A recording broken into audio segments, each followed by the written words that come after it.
going to do the second part of this worksheet, part B, for section 3.3.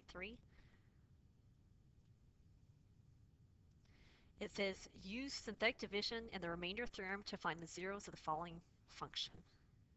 Okay, so I'm going to start off just like I did before, is I'm going to go ahead and plug this in my graphing calculator and see if I can identify a few zeros. So I went ahead and did that. You want to do that as well.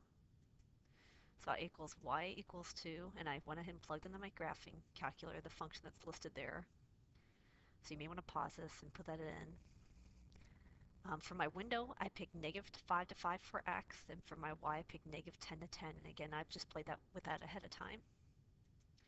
Okay, one more thing. My window, my x increments are 1. Okay, so let's take a look at this graph and just kind of estimate a few zeros just by looking here. Okay, so if you take a look here, this is a 0, that's -1. This is a 0, that's -2.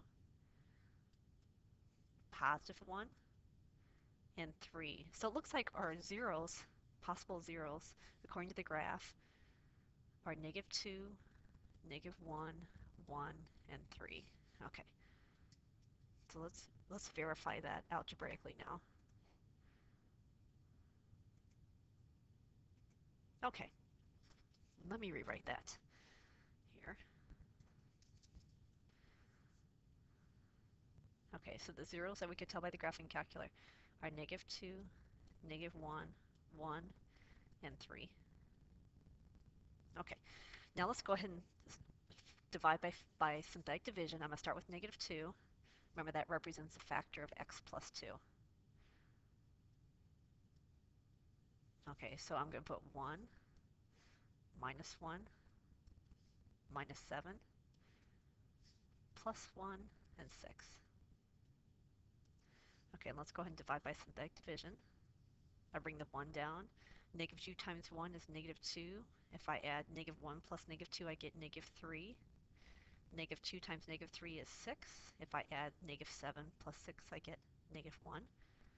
-2 times -1 gives me +2. And if I add 1 plus 2, I get 3. -2 times 3 gives me -6, and I get a 0. So by the remainder theorem, I can tell that -2 is a 0 of this polynomial. If I want to write this as factors, one factor would be x plus 2. The other factor would be this one. So again, if this is x to the 4th, this would start with x cubed. So it'd be 1x cubed minus 3x squared minus x plus 3. Okay, now let's go on to our next 0. Let's go ahead. We verified that -2 is a 0. Let's also look at -1. Okay, so again, I'm going to divide x plus 1 from this polynomial. So I have 1, -3, -1, and 3. Okay, using synthetic division, I bring the 1 down. -1 times 1 is -1. -3 plus -1 gives me -4. -1 times -4 gives me a +4. -1 plus 4 gives me 3. -1 times 3 gives me -3, and I get a 0. Okay, so that means x plus 1 is a factor, or -1 is a 0. So if I were to rewrite my polynomial, I have x plus 2, and then this breaks down to be x plus 1, and then this one, which would start with the x squared. X squared minus 4x plus 3. Okay. This could be factored further. If you can't factor it, you could also set it equal to 0 and use a quadratic formula if you choose that way. But since it does factor easily, I will go ahead and go that route. So I get x plus 2, x plus 1,